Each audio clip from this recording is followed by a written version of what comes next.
Here we are, folks, back with Talkin' Baseball, Season 4, Episode 2. Thanks for watching and keeping us afloat for 4 seasons now. I'm Pete Lincoln, is my sidekick. I'm Jason Smith, hello. And it's great to be talking baseball, especially it's now spring, and the long winter's wait is over, and it's only March, but the season is underway. This is my favorite time of the year, too, because the baseball season's starting, but you have so much other things. The Bruins are super hot right now. The Celtics are super hot. We have the Final Four happening this weekend. Speaking of college basketball, UConn was knocked out on a buzzer beater last night, if you people were watching that. There's so much cool sports stuff going on in March and April. I absolutely love this time of year. If I could have everything be March or April, I'd be okay with that. And the Patriots are all freaked out. Yeah, that's true, too. Never a team to stay out of the news. Actually, my favorite day of the year is Patriots Day. I love that day. When the ball club plays at 11 o'clock in the morning, gets out in time to see the marathon. All the college kids are out. It's spring. Boston's at its best. It's the renewal. It's the renewal. Yeah, and it's pushing 60 degrees today, so spring has arrived finally. And we actually had a couple days ago was the first time it felt like spring. You know, it was the day before opening day. I had the windows open. It was 58 degrees out, and I said, "All right, this is springtime. Let's get the season rolling." And my lawn tractor is tuned up. I'm getting new stickers for the side of it that say "Mookie with flames."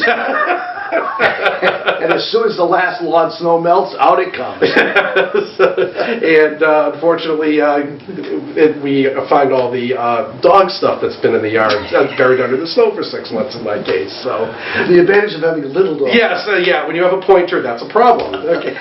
Anyway, back to business. Back to the 2018 Red Sox. So what we're going to do in this episode is preview the upcoming Sox team.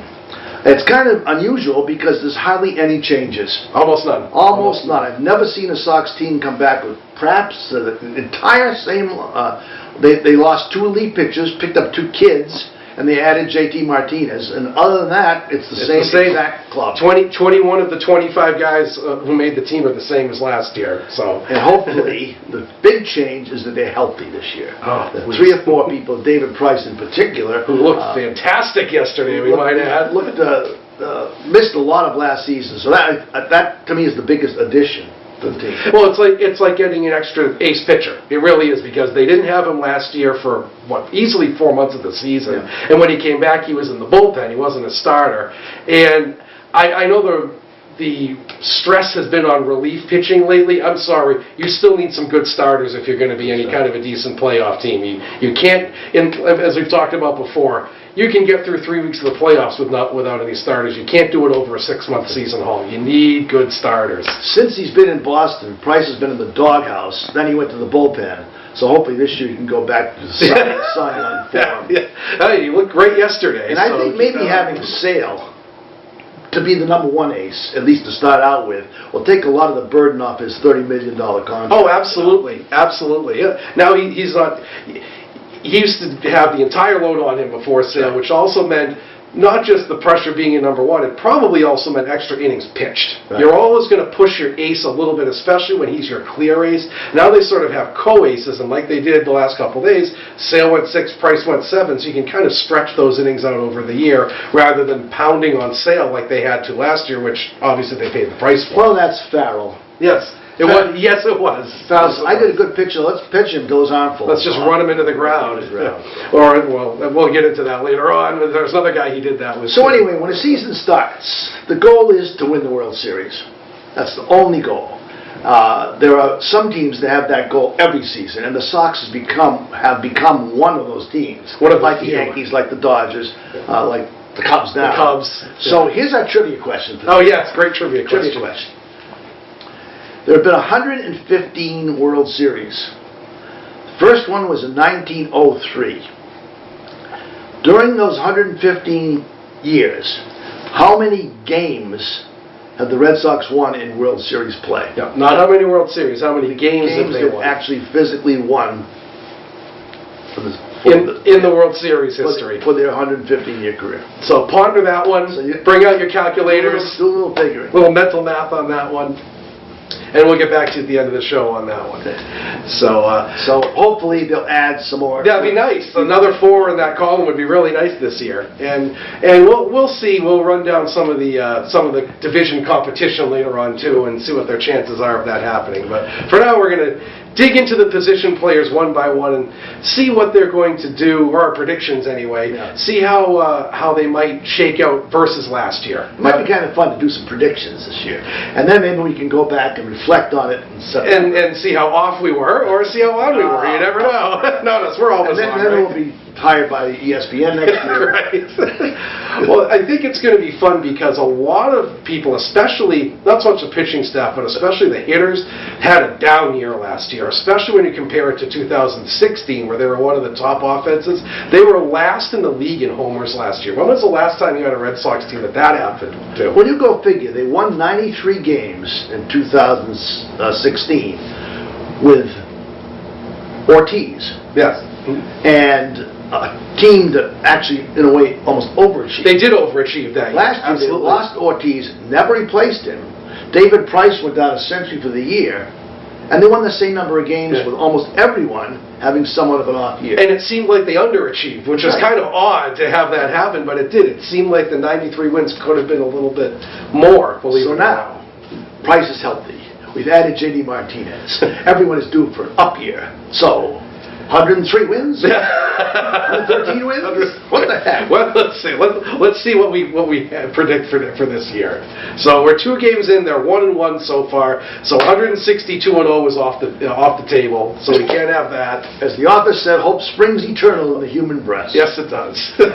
so here are our fewest predictions for the upcoming season. Let's start around with the catching position first. Why don't you take that one? So catching position has seen a little bit of a shift from last year because, as you remember, Christian Vasquez was hurt a lot of last year, and Sandy Leon started the year as their regular catcher, and that role's very much reversed this year. Vasquez is their go-to guy. Cora has said that there is going to be no personal catcher. Leon was sort of Sale's personal catcher last year. He's done away with that. They're going to mix and match depending on who's pitching, who's rested, who's not. And they also have a third emergency catcher in Blake Swihart if they have to go to him, which is very rare nowadays, especially in the American League, to roster 3 catchers. The National League, I think a couple teams might still do it. So that rule's really switched from last year. And I think for the better, to be honest with you. I think Vasquez, if he stays healthy, is going to start to come into his own. They're really looking to him. And the catcher is essentially the team captain a lot of the time, as Jason Varitek was for many years. And he's sort of the quarterback of not only the pitching, but also the defense, keep in mind, too. And catchers peak later for this reason, because when catchers come up, they want the catchers to focus on getting a rapport with the pitchers. The hitting will come later. Well, Vasquez is at that point in his career where I think you're going to see the offense take off a little bit. He's filled out, and he's been with the Red Sox a couple of years, barring the injury last year. And I think you're going to see a really good blend of offense and defense from him. And as a catcher, he can run, which is extremely rare. Who had the highest regular season average on the team last year? Vasquez did. Yes, he did. 290. Yes, he did. I think Swihart is the one who'll probably go down, except they can't send him anymore, can they? He's out of options. He's out of options when Petey comes back. Mm-hmm. They got to send someone. Someone has to leave him. But at least for now. And Swihart can play first. He can play the outfield in emergencies. But I think they've had those 2 positions pretty well. I think they do too. Yeah. So I don't know what his role's going to be this year. But I think in terms of the start, the regular guys, Vasquez and Leon, I think they're fine. The catchers tend to find their power in their late 20s, and he's just getting into that age where he's going to start to find his stroke. I think he's going to do a lot better than last year. I think he's going to have Bigger power. I think he's going to hit about a dozen or so home runs, which for a catcher is fine. And I think Leone, as we've seen in the past, as long as you don't ride him too hard, he's a pretty effective hitter too. He's not an everyday guy, but if you can play him for a week and there won't be much of a drop off. You can play him a couple times a week and he'll do just fine. I think he's in a perfect role right now where he is. And don't forget, he's worked with a lot of these pitchers the last couple of years too. So it's a two-man tandem they have working with the pitchers. I think they're all set for catchers, and I think actually they're going to be an upgrade over last year. Okay, catchers upgrade. Now, first base, this is kind of interesting because I assumed when they were talking all winter about getting Martinez that he would be the DH and Hanley would play first. Then they went out and re-signed Moreland. Yeah. And I don't get it because they can't have three guys in two positions and keep them all sharp. So I'm not sure whether this is an up or not. It's coverage if anyone gets hurt. Hanley had 23 homers last year. Moreland had 22. I think it's a possibility of an upgrade there. I would say it's going to be about the same, and that's the best they can hope for. No, I agree too. I think in terms of Moreland is what he is. Yeah. He's a 250 hitter. If he plays every day, he'll hit you 20 or so homers. He'll put in. I thought his defense was kind of disappointing because he had a reputation of being a very good first baseman. I don't think we saw that last year. But Hanley is sort of a wild card for me. You never know what you're going to get. 2 years ago, he looked fantastic, and everybody thought he was back. And then we had the whole left field experiment, and that was a bomb. And then he had an off year last year. So you never know what you're going to get from him year to year. But I do think if he plays every day, I agree with you that I think the 23 homers is a good base. He may even hit a little more depending on how things work out. But Moreland, they can't both hit what they hit. Exactly. Between them, they have 45 home runs. Sure. That's not because Moreland's not going to have the playing time. So from them, I say that's a down. Overall, it's a down. It's a down. Hanley, I think, might be a same to up, but Moreland is definitely down just because where are you going to play him? I just don't see it's great coverage in case of injury. Yeah. And I think maybe that might have been a fallback plan if they couldn't get J.D. Martinez. If some team swooped in and blew him away with a deal, well, we'll have Hanley, DH, and Moreland at first, but they ended up getting Martinez because of what we talked last time about the whole free agency, how the free agent market isn't what it used to be. So I think Martinez kind of got penalized for that a little bit. Okay, at second base. Here's an oddity because Dustin Pedroia had been their starting second baseman for 10 years, and all of a sudden now he's recovering from knee surgery, supposedly on track for at least middle May, maybe. Knowing him, he'll want to come back tomorrow. He's already in the dugout even during spring training, which I think crazy. He hit 293 last year with 7 homers. I don't see him doing any more than that. Oh no, I don't see that either. And that's assuming he's going to be healthy the whole year. That's right. And Pedroia, as much as we love him and as much as he's a dirt dog and a scrappy guy, he's at the point in his career where you can't push yourself like he used to. We used to play every day through every injury, bulldog through his stints on the DL. You can't do that anymore as your career goes on, and I don't think he's quite learned to rein himself in like that as he's gotten older. So as a temporary replacement at least, they were able to re-sign Eduardo Nunez, who I think was one of the best. Absolutely great signing. He can play several positions. I was surprised still how well he can run. Yes. He's got some speed. Well, the Red Sox were 4th in the league in steals last year, remember, which who thought you'd ever see that? But yeah, he's a 12 to 15 homer guy, 20-25 steal guy. It's surprising. He helps you just a little bit in every category. He was with them 2 months last year until he was hurt at the very end. Hit 321 with 8 homers. I'd say prorated over the season. That's about what you. That'll be good if we can get that wrong. Sure. I don't think it'll be any better. Sure. That'll be certainly satisfactory. And the funny thing is, guess who gave up on him way back when? The Yankees did. He was the Yankee shortstop of the future, blocked by Derek Jeter, who refused to retire. So the Yankees moved him on to the Giants, and now we have him. So thank you, Yankees. In fact, before the Sox signed him, it was very hot rumored that the Yankees were going to get him because they had no second and third baseman. Well, we'll take him. Thank you. Thank you. So moving shortstop. So moving on to shortstop. Now, the early returns, we're 2 games in, the early returns on Xander Bogaerts have been pretty good. He's definitely leading the league in doubles right now. He has 3 doubles in 2 games. He looks fantastic, and I guess he really worked with the new hitting coach on the new thing, the new fad is the trajectory of the ball off the bat and launch angle and things like that. And I guess he was really a disciple of the new launch angle, and he is learning how to drive the ball in the air rather than into the... How many times did we see him hit a weak ground out last year? He's learned to hit line drives and not try for power, just have the power come naturally. So hopefully that'll be an upgrade, because I don't see him being any worse than last year. And I know he had some nagging injuries that really cut into his numbers last year. I see that as an upgrade. He's had a history, though, of having great first halves. Yes, he has. A couple times he's been hitting 340 at the All-Star. Oh, I remember that year, yeah. All-Star caliber, and then tail off. I think that might be because he was young and didn't know how to pace himself. I don't think his body had completely filled out well. He's one position, I think, that they need to be able to rely on all season long. Oh, they don't have a long-term backup shortstop. Nunez, maybe Holt can fill in for a few games, but not long-term. They need him to put 150 games on the absolutely. And I think his defense is coming along fine as he gets older and fills out.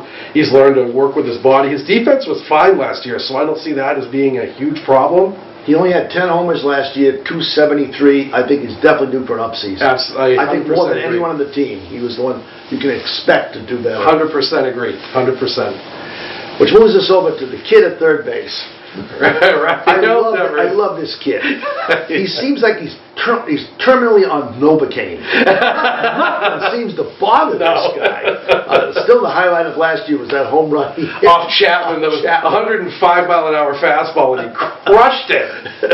And you saw the video of the Yankee fans. They said, "Oh my God!" when he hit that home run. Of course, the knock on him is that he had a tough time adjusting to Major League fielding. I think they're going to, especially the core is an infielder. Yeah, sure. To work with him on how to position batters, when to make plays, when not to make plays.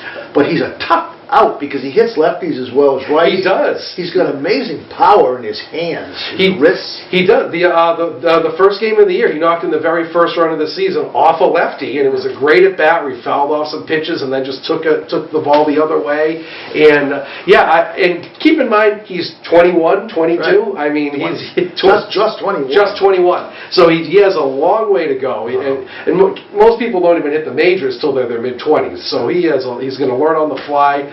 I think they found a pretty good solution. I would hate to predict it, but I would not be surprised if he's the biggest surprise of the year. Mm-hmm. I could see him hitting 30 home runs. He can run.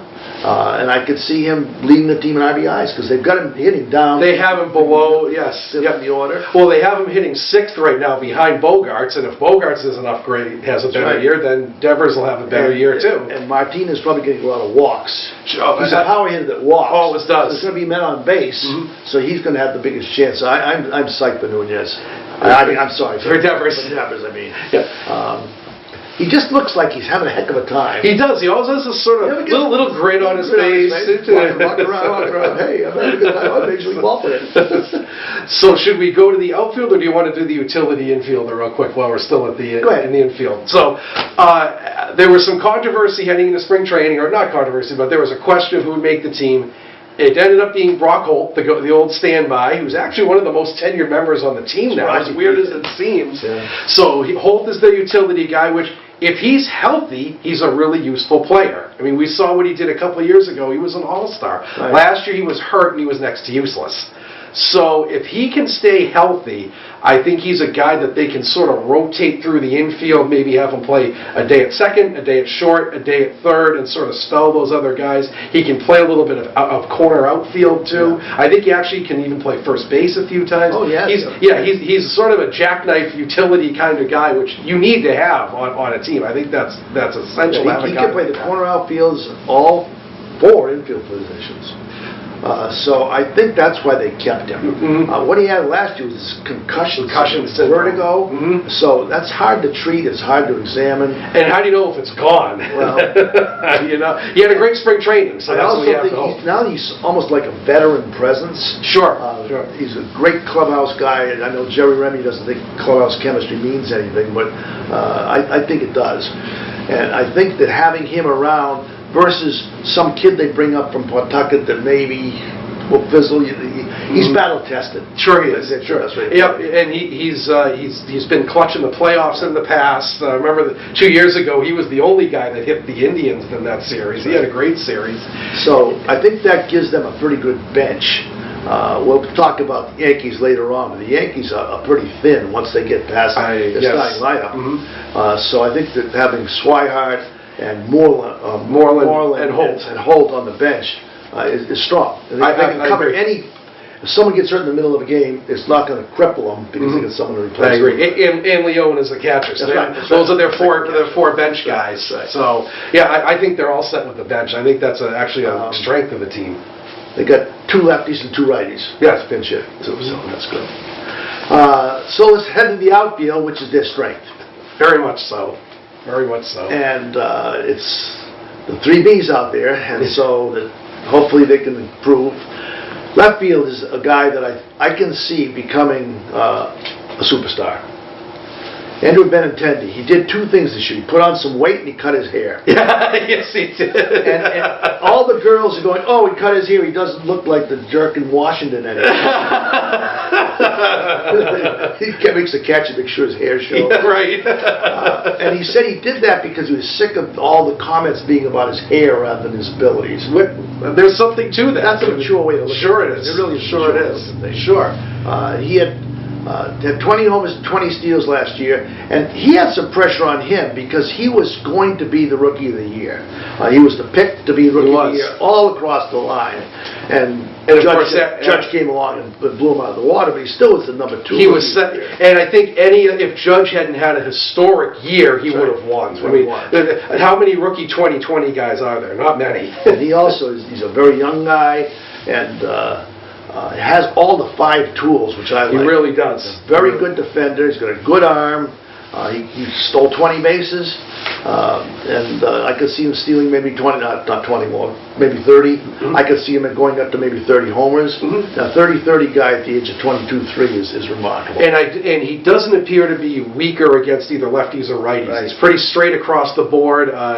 Doesn't get intimidated by aces or anything like that. And sometimes rookies come up and they can do what I call cripple hitting. You know, the rookies can hit the sort of mediocre guys, but you throw them against an ace and they have issues. Benintendi didn't have any problems with that last year. He was consistent across the board. He had one little 2-week down stretch in the middle of the year, which I think was kind of a fluke, and then he was right back on board to where he needed to be. Probably worn down a little bit. Think so. That's why he said he put on some extra weight so he wouldn't. He lost 18 pounds during the course of the year last year, he said. So just wearing down. He had one of my most memorable moments last season, though. Last game of the year. Oh, yeah. Sox down 2-1. Right. In comes Verlander. Comes in to pitch, and he put one in the bleachers off. And it was an absolute berserk. A great moment. And so we started the big chant. Yeah, they ended up losing the game, but so it was a great moment. Great moment. The 2 kids that provided the great moments with both 20 years old. Devers and Benintendi were the 2 great. And, you know, the Astros ended up winning the whole thing, so there's no shame in losing that game. So. Well, it's always shame. Never shame. I know. If you're going to lose to the champ, right? Casey strikes out. That's right. So moving over to center, we have Jackie Bradley Jr. Now, he's a really difficult one to gauge.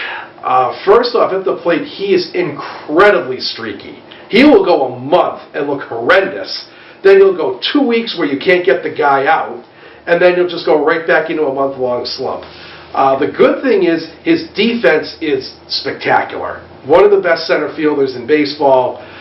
Even looking at the games yesterday when Price was getting all those weak flyouts, other left and right fielders might have gotten to those balls. Bradley just kind of cruised over, said, hey, I got it, and he had no issue with it. So the defense is not the knock. I think the problem is his hitting and his consistency. Well, that needs to be worked on. And I'm concerned. He's not a kid. He's 28 years old now. And he, other than that one 29-game hitting streak, which came from a deal with the devil. Right. He went to the crossroads with Robert Johnson. Yeah, right. Other than that, he just doesn't.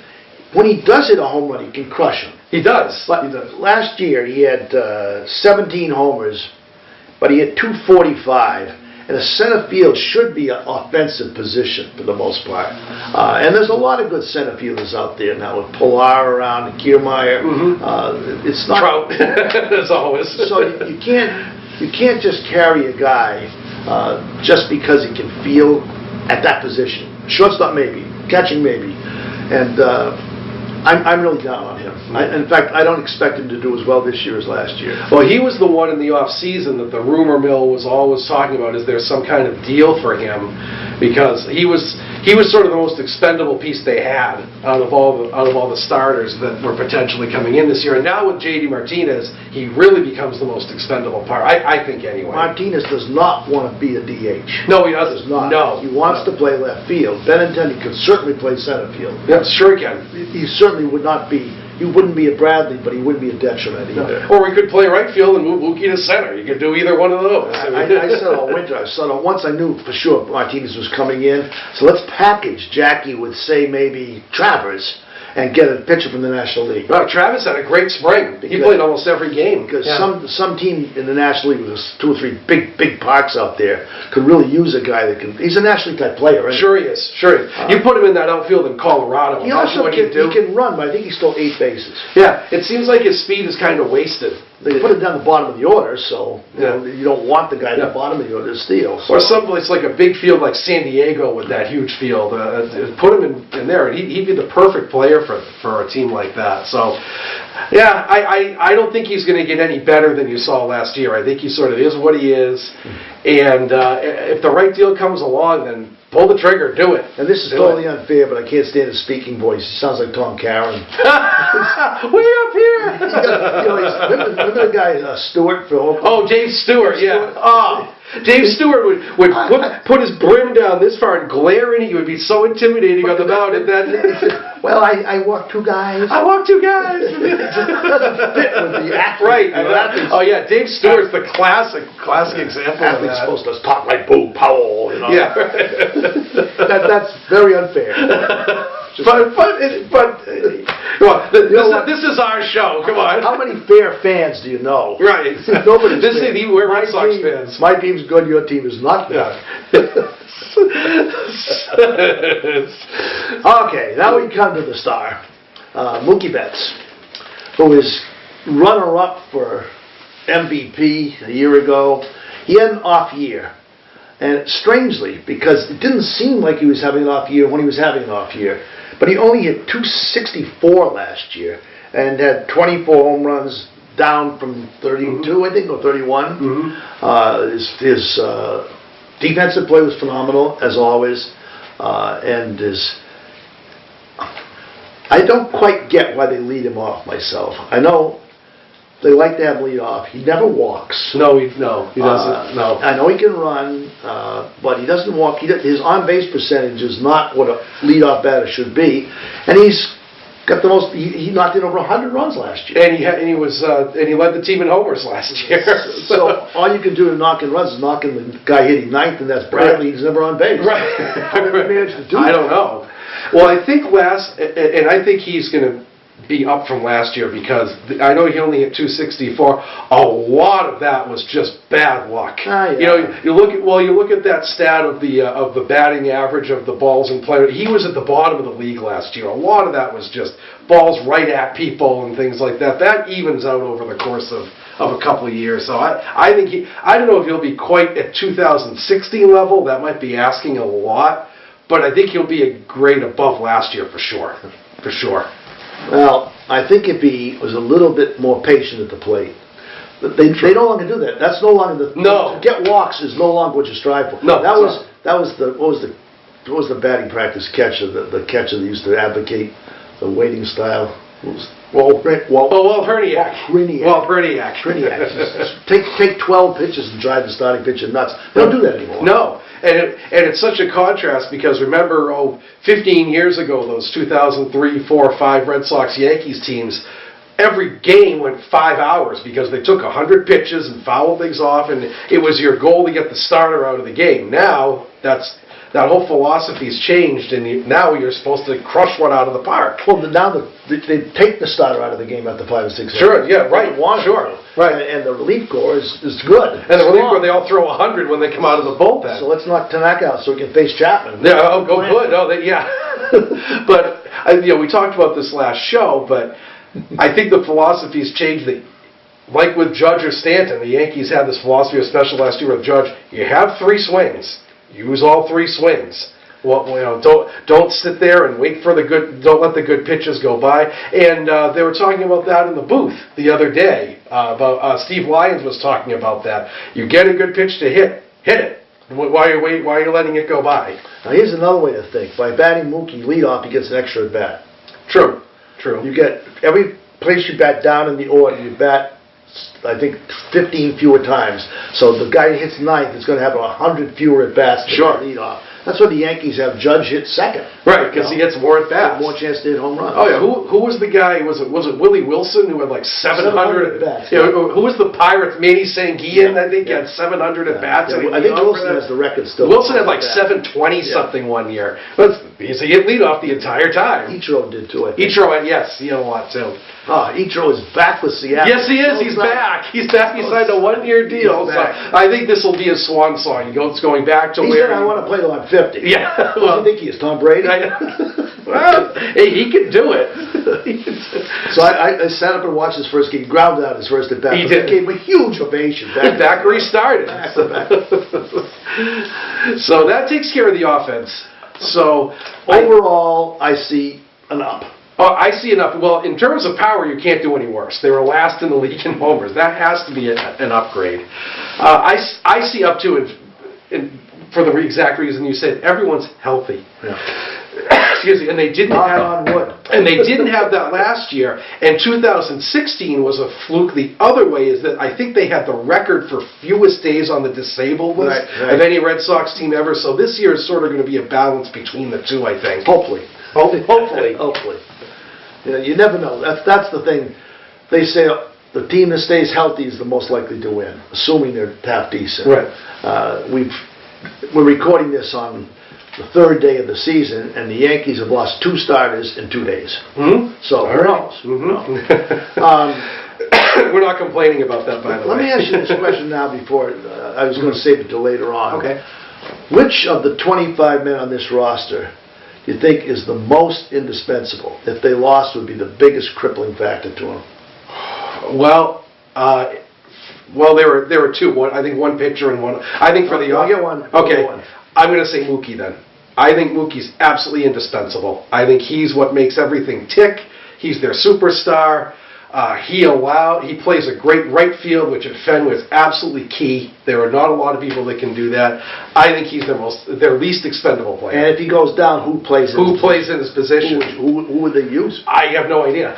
would they shift Benintendi over? I think Martinez. Would they send him out to right field? He can play right field. He did. He wasn't right field. It wasn't this right field. Right. No, Arizona's not that big, and neither is Detroit. Throw him out there and hope for the best, I guess. Yes, that's what they have to do. But I think he's their least expendable player. I think he's the one that if they go down, they're really in trouble. Well, my pick is Craig Kimbrell. Great one. The weakness of this team, at this point, it seems to me, is the bullpen. He's the best reliever in the major leagues. Yes, he is. He's extraordinary. He's had an extraordinary career. I think in our last show I picked him as a potential Hall of Famer. Who could possibly close on this team if he goes down? No one. No one. They'd be absolutely cooked.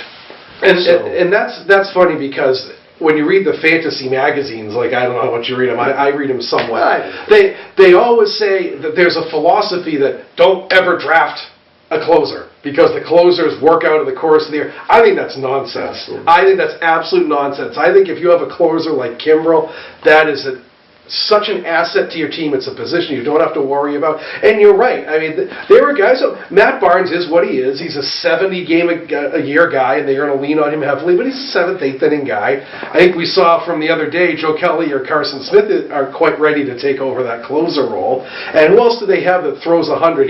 He threw a pitch yesterday that was 98 on the corner that was absolutely unhittable. I mean, it was unhittable.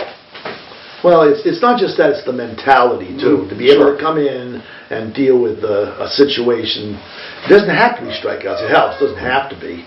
For a long time, Tim Wakefield closed. Sure. Oh, that was horrifying. That was horrifying. He had 20, 30 saves one year. He did. Oh, God. Well, thinking back to some of the closers the Red Sox had. Remember Jeff Russell, Heathcliff Slocum? I mean, they've had guys like that close for them. So that's a good pick. Just hope he stays healthy. He has been healthy as a reliever his entire career. Yes. That's the thing about it. And he missed most of spring training this year, but that was because of a family issue. That wasn't his health. He only threw 2 innings in spring training. Yeah, and he looked great yesterday. I guess you don't need spring training if you're a closer. You really don't. I don't think spring training, to me, for the most part, is to check out the younger players, and make money. Yeah, they sell out every single sure game. Do. They and sure they do. get $50, $60 a ticket even in spring training. They make a lot of money. They do. It's a cash cow. And most teams, unless you're sort of like if you're like a Marlins and you're totally rebuilding, probably 23 of your 25 roster spots are pretty set before spring training starts. Yeah. There aren't a lot of spots available on a lot of teams unless you're some up and coming, like we said, rebuilding. Sort of like the Tigers are this year too, that they have a lot of spots available. But for the most part, if you're a 500 or better team, your team is set before spring training. So what they'll do is they'll showcase a lot of the younger players for potential deals. Sure. Mm-hmm. Yep. So other teams can take a look at him. Yeah, and they ended up giving away Marrero for nothing this year. Well, they couldn't send him back down. He had no options. And he's been a good guy, and I think they worked out a deal with Lavello because he's been I wouldn't be surprised if they could negotiate some deal with Arizona down the line. Sure. That. Oh, absolutely. Yeah. It's pay it forward. Yeah, right. Yeah, I'll take a couple of those hitters in Arizona's lineup, thanks. We can work out Goldschmidt if more. Yeah, I'll take that. I'll take Robbie Ray, thanks. Good with that. All right, let's deal with the pitching staff. The Red Sox supposedly this year was going to have an outstanding starting staff. They still might. Yeah. They certainly have 2 premier starters. I want to know 1A. So let me talk about Chris Sale. Sure. Chris Sale looks like a thermometer. He looks like I want to take him and get him a good hamburger. It's amazing to me. A guy with that build can throw as hard as he It's like Pedro. Pedro he didn't throw 100. No, he didn't. He had all kinds of stuff he could maneuver, and his change-up with his weird, elongated... With his fingers that were this long. And he also had a reputation of being somewhat of a headhunter, so they didn't dig in too much on him. Yeah. But Sale he has this sort of, it's not really kinky delivery, but sort of he curls up and he throws it with this straight face. He never smiles, he never frowns. It's just like pitch after pitch after pitch after pitch. And I think he's some kind of a physical freak. They called the guy from San Francisco the freak. Oh, Tim Lincecum, they called him the freak. Year after year after year, he can throw as hard as he does with that kind of accuracy is extraordinary. And if you notice watching him pitch, he doesn't tip his pitches at all. Everything is the same release point. It's the same warm up. You never know what's coming with him because he can throw 98, and all of a sudden he'll drop something on you that's in the mid 80s. And he doesn't suffer from Derek Blow disease either. If something goes bad, he stays calm. He digs in a little more. That pitch is over. Here comes the next one. Yeah. So if he can stay healthy, there's no way he can. I'm not going to predict him doing any better than last year, 308 Ks. But I think you can expect he would do as well. I think so too. And keep in mind, until the last month of the season, he was going to win the Cy Young. Right. And Kluber just came out of nowhere and had a historic last couple months of the season and kind of stole it from him. And actually, their numbers weren't that far off when you look at them side by side. So I agree. I think Sale's just where he is going to be last year. And in fact, Cora came out and said that he's going to try to reduce his workload a little bit so he doesn't quite hit a wall in September like he did last year. Because that's been his history, is hitting a wall a little bit the last few weeks. If the next ace, David Price, I think last year Sale felt like Price felt the year before, the burden was on him. He had to carry everything. I've got to win every game I pitch. I have to pitch 8 innings every time out. And we have to win when I pitch. Right. So if he's got a compadre now to work with, the burden isn't all on him. And Price, it was one start, but Price looked fantastic yesterday. Not a lot of strikeouts, which will come, but a lot of weak contact, which I think is just as important. How many lazy fly balls did they hit off him yesterday, which is terrific. And I think easing him back into the bullpen last year was the right thing to do. Yeah. I know that he came out, he wanted to start, but if anytime there's an elbow, you want to be careful. Because an elbow can go at any time, and if there's any indication that that's an issue, you want to build back up into it. You don't want to just throw a guy, especially in the middle of a pennant race. I think that would have been a mistake to do that. If you can get outs by just getting weak contact, you're better off than strikeouts. You throw fewer pitches. Sure, absolutely. In this game yesterday, Price pitched 7 innings through 76 pitches. Yeah, and he's not going to try to strike people out. And because he never walks anyone, he didn't walk a soul. They're not going to wait around because they're going to have to swing at him. I think it was 55 strikes out of the 76 pitches. So they're going to go after first or second pitches, which is good. Let them hit the fly ball. Sure. Let the ground ball. And the Red Sox defense can handle that. Their defense is a strength. So I think he more than anyone, I think, will improve over last year. Absolutely. Because he was on the DL he missed a good half the season, and he wasn't starting a chunk of it. Yeah. I think having him back is absolutely huge because there's a 1 and a 1A now, and you have 2 guys in a row who you know are going to give you 6, 7, 8 innings every time out. They're dependable. They can take the ease off the bullpen, which we saw last year when Price was out last year. Barnes and Hembry were fried by mid-season because they were coming in and unless Sale was pitching, they were coming in every day. Thank you, Manager Farrell. Right, exactly. I think Price won 6 games last year. He should win 17. Add at least 10 on to that. Okay, so that's 11 more. So we won 93 without him. That's 104 wins. Sure. Easy. Mm-hmm. And that should probably just tail the Yankees by 5 or 6. I know. We're going to not to talk about that. So anyway, we certainly have, I think, the best 1-2 punch in the major leagues. Pretty close. I don't see who else is better. Pretty close. Pretty close. I certainly would take it over Soriano and Tanaka. Yes, for the Yankees. Sure. Yeah. I think maybe if Strasburg's healthy, maybe a Scherzer Strasburg might compete. Maybe a Kershaw and somebody. That's national. But they're pretty in the American League. Yes. We don't have to worry about the NL until we beat them in the World Series. So the number 3 pitcher, I think, is going to be a big make or break for this team. Because 2 years ago, Rick Porcello won the Cy Young with a 22-4 record. Just a remarkable, remarkable season. Last year, he was 11-17. And he gave up the most hits in the league. So he was down 11 wins, and they still managed to come in where they did.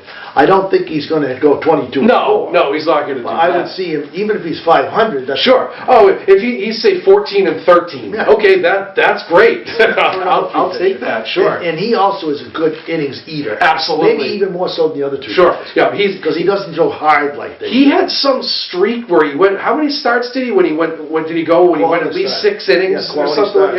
He had some huge streak where it was 6 innings and 3 runs or less. And 2 in his Cy Young year, I think he was the recipient of the most runs per game. Oh, he was. Of anyone. He was. And last year it was just the opposite. They didn't hit for him at all last year. I don't believe the law of averages evening out that much, but it should fall somewhere in the middle. Sure. Yeah. Well, and I think that in the middle, it won't be 2016, but it won't be 2017. It'll be an upgrade from last year. I mean, 17 losses is a lot of losses.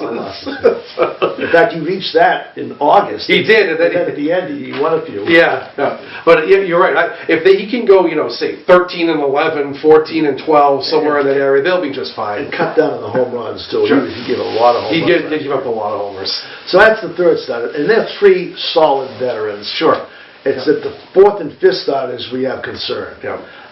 The ones penciled in or Drew Pomeranz, who last year out of nowhere won 17 games, and he was the big responsibility for us winning 93 last year. Sure he was. He was the number 2 guy behind Sale. But he comes out to spring training, throws 1 inning, and gets forearm tightness.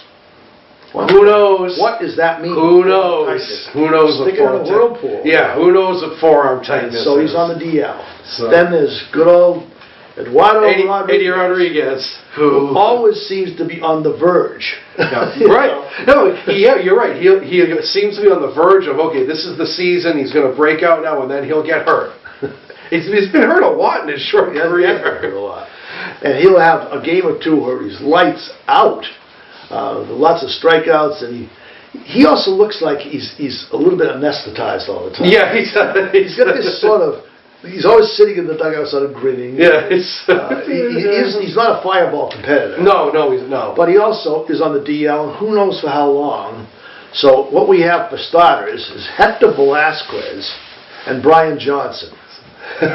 Well, they're hoping that a lot of off days in April, meaning only 4 Right. Well, I know Johnson had that one terrific shutout start against the Blue Jays last year, and they're kind of hoping that he can parlay that into something this season. And then Velasquez, I think, pitched 2 or 3 starts last year, and had 1 horrible, and the other 2 were okay. Well, his ERA this spring was 7. So that's not a good start. So I'm concerned about the start. So we'll see. And well, you know what? Starting the season against Tampa Bay and Miami might help, because those are 2 really weak lineups. So hopefully that they can sneak through them and get some innings on the board and just move on from there. So.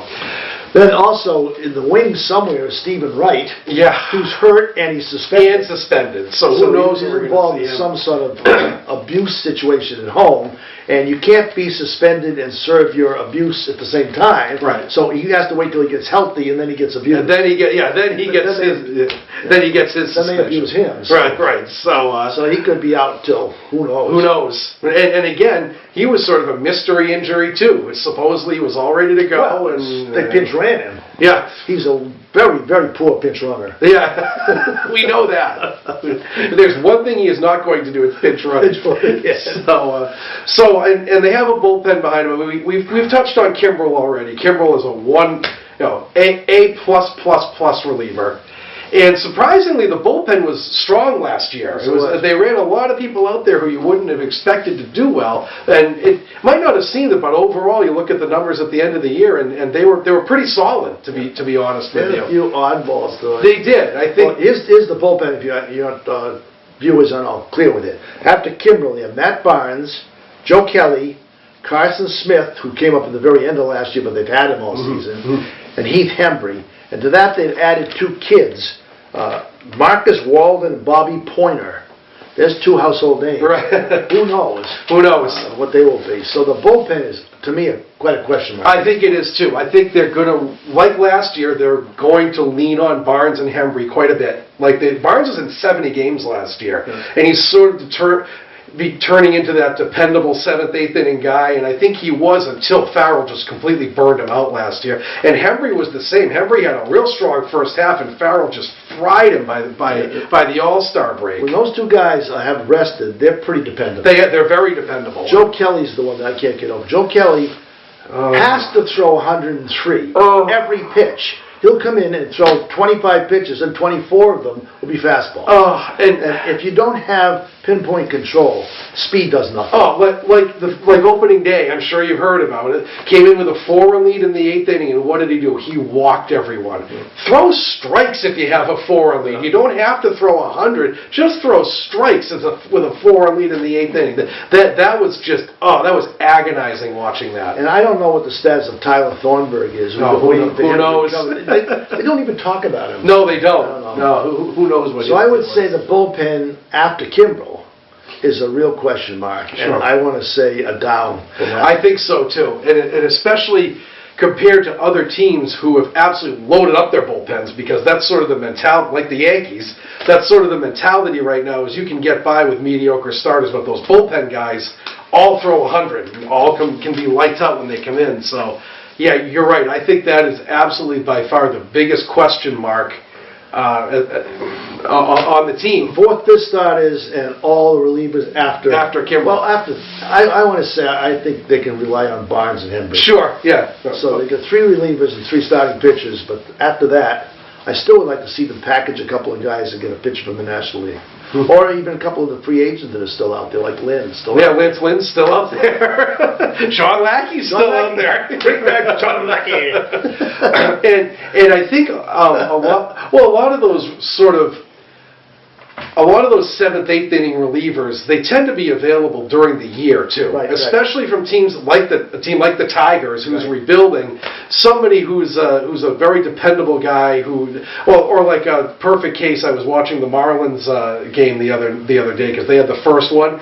They have Steve Cishek, who used to be a closer. Right. He's now pitching in the 5th inning with the Marlins. Somebody like that you can have for a minor league And when prospect. the trade deadline comes around Sure. in July, a lot of teams, you could pick up pitchers. Sure, right, yeah. You can, Not stars, but pitchers. so I think that the bullpen is a weakness, but I don't think it's an area that they can't upgrade. And bullpens are funny. They always shake out by mid-season, and the roles sort of shift for the first month or two, and people figure out where they are in the hierarchy and everything like that. The perfect example was 2013. Remember, Koji was their 6th inning guy, Right. and by the end of the year, he was setting records as a closer. Well, who knows? They might bring in this Pointer. And Who- he has 2 or 3 good outings. All of a sudden, he moves. Well, he's the lefty out there, so he may be their lefty specialist. Who knows? That's an unknown quality. And speaking of lefty specialists, Robbie Scott is also on the DL too, who Oh. was Spring training. Yeah, he was brutal. Oh. He was brutal at spring training, but he had his moments last year where they brought him in and he was pretty good. Yes. So Yes. so who knows? He might come back at some point too. So I think probably the things that we are most concerned about is the lower echelons of the Sure. pitching staff. But that's probably true of every team. Or I forgot Austin Maddox too, who was on the playoff roster last year, and he's hurt too. So again, health is an issue with that bull. But I agree, the sort of the flotsam and jetsam of the pitching staff is the biggest concern. It seems to me basically it's a pretty solid team. And I know everyone's picking the Yankees because they got some guys who can hit the ball to Mars, but Yeah. other than that, I don't think they have as solid a team, player by player. You match players by player around, and the Sox are better in most positions. Well, I think the bottom of the Yankees lineup as a whole, the bottom of their lineup is not nearly as strong as the Red Sox is, and I think the Sox have by far the better starters. The Yankees have the bullpen guys, but as we've said before, you can only have your starters go 5 innings for so long. You're going to cook those bullpen people. So, Well, you could go so right we'll see. around. Would you rather have Benintendi or Gardner? I'll take Benintendi, Would you rather thanks. have Betts or Judge? I'll take Betts, thank you. right. So, Judge can hit the ball a mile, but not much else. No. So, I think Gregorius is a good shortstop. I think he is, too. I would take Bogarts over him. I think Gregorius is, and he's sneaky good, and he kills the Red Sox too. I would take Devers over Drury. Over Drury, yeah. So they match up pretty well. They have a better catcher. Yeah, and they have and they got Stanton, who, if he stays healthy, is a force to be reckoned with. Sure. But who knows? Until last year, he never stayed healthy the entire year. And assuming he plays like he did last year, Martinez can match him pretty well. Sure, No. sure.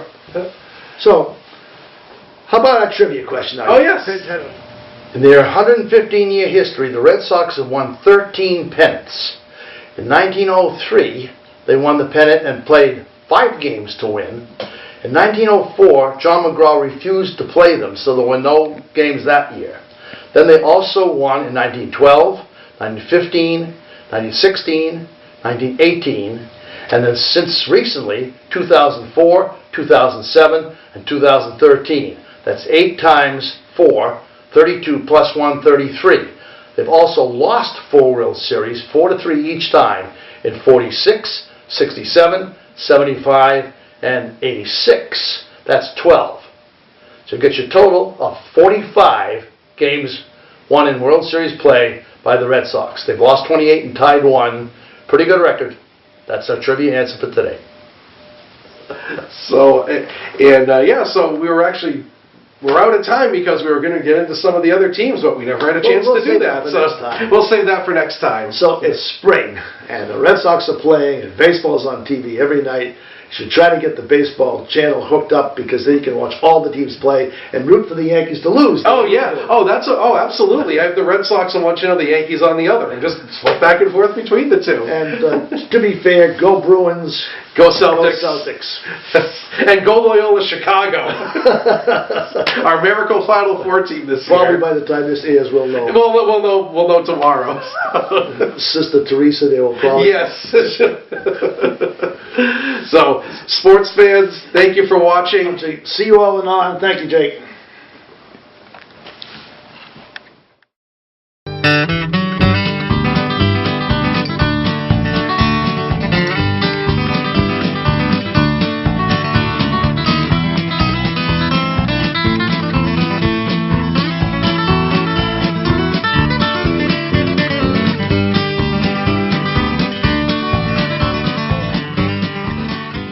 Thank you for watching another outstanding program provided to you by Lunenburg Public Access.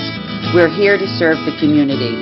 Lunenburg Public Access is always looking for volunteers to help record town events, high school sports, and town meetings.